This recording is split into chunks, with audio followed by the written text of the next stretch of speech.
I've been waiting for a decent OLED screen to come to the more mid-range end of Android tablets, and I'm sure I'm not alone out there. But the wait might finally be over. Meet the Honor MagicPad 4. If you're new around here, hi, I'm Carl. I'm not some trendy tech YouTuber. I'm a very busy dad of young kids with a full-time job. I love tech, but I'm not that interested in the numbers or the tech specs. I'm interested in how it would actually slot into your life and the features you're gonna actually use day to day.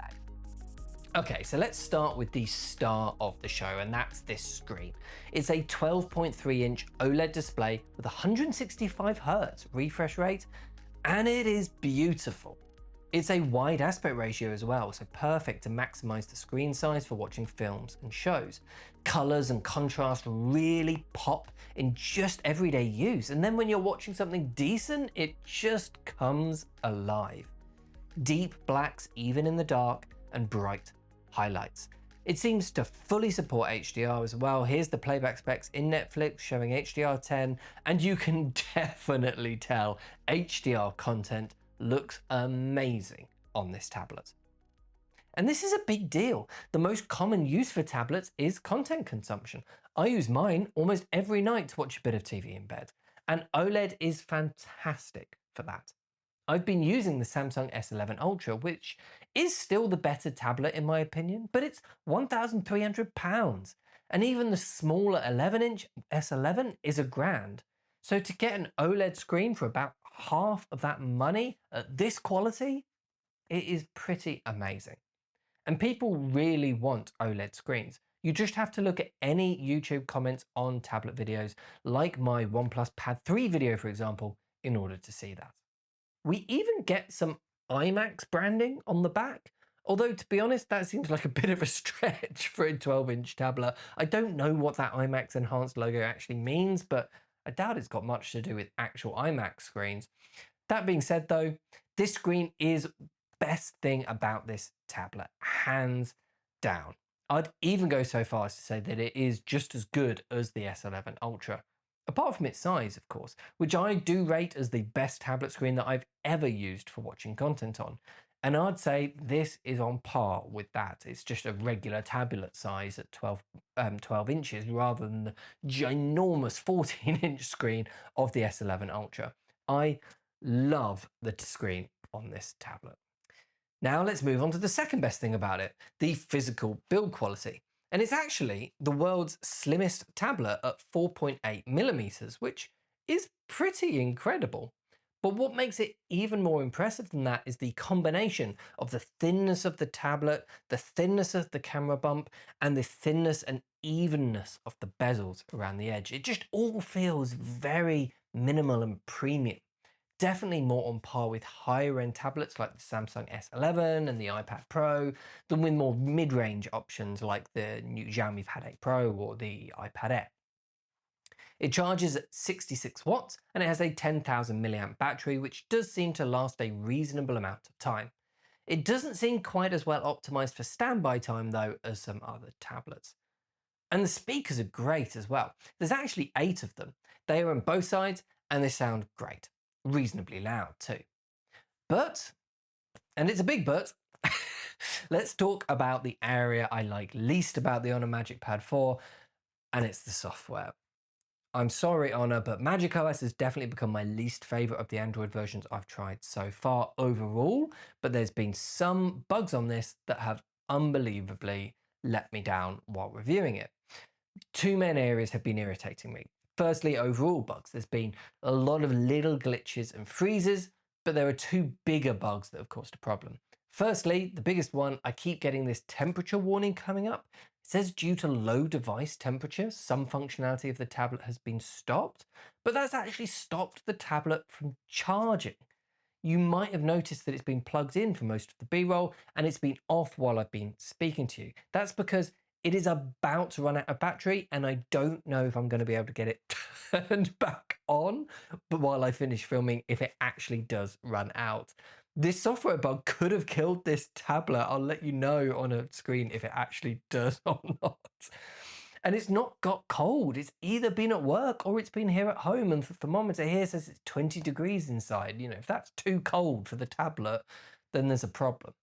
It's clearly a software bug, but it's been a pretty serious one. The other main bug I've been facing is the wallpaper. I use some of my bird artwork for the wallpapers on my tablets. I actually sell these as well if you're interested. The link is down below. On the lock screen on the Honor MagicPad 4, the artwork looks great. Colors pop, it's nice and sharp, beautiful. But then on the home screen, there's these diagonal lines covering it everywhere, and I can't get rid of them. And it's not just on my artwork pictures either, they're on all the other ones that you can choose from as well for me. It's really annoying. The bugs aren't all that has annoyed me, so apologies, I do want to whine and moan a little bit longer, because Honor seemed to have tried to limit customization on the home screen. There's this folder of popular apps, otherwise known as ads, which I just can't get rid of. There's no option to remove or delete them. And if you go into the settings and turn off popular apps, which I assume is that, it's still there. I've even tried going in and deleting each app in the folder one by one, but that doesn't work either. Firstly, it glitches out and doesn't let you half the time. And even once they are deleted, other ads just take their place. Now, this is probably a bug, but having ads permanently on your home screen on a tablet that costs £600, that is definitely not something I approve of. And even the normal ads that come pre-installed, like Honor's own ones, you can't seem to just remove them from your home screen like normal. There's no remove option when you long press, and you can't drag them anywhere. You only get the option to uninstall them completely, and even that is buried. It's very odd. All in all, I've got to admit, using this tablet while reviewing it has been a bit of a frustrating experience.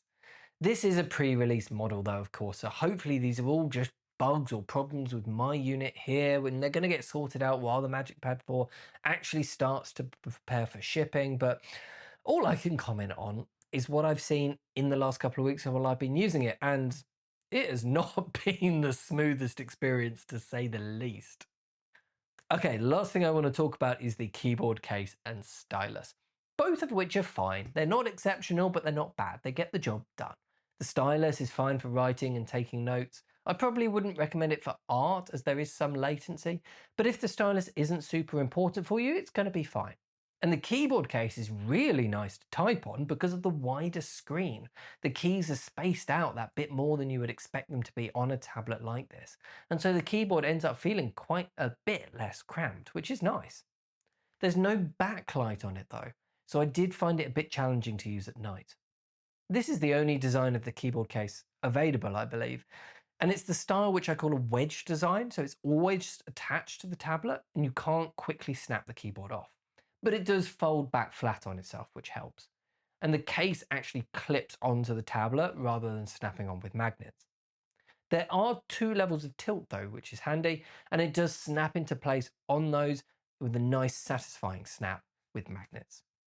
Oh, and there's no option for a trackpad here either. So again, it's not exceptional, but it's certainly not bad. So let's move away from all that negativity. Let's wrap it up by bringing it back to what is impressive, because it is really impressive. The physical design is amazing, and this stunning 12-inch OLED screen is incredible. They are very, very, very good. I've been quite critical of the tablet overall, but nearly all of my negative feedback has been on the software. The actual hardware itself here is amazing, and software can be updated. You know, this tablet is one big firmware update away from being something really special.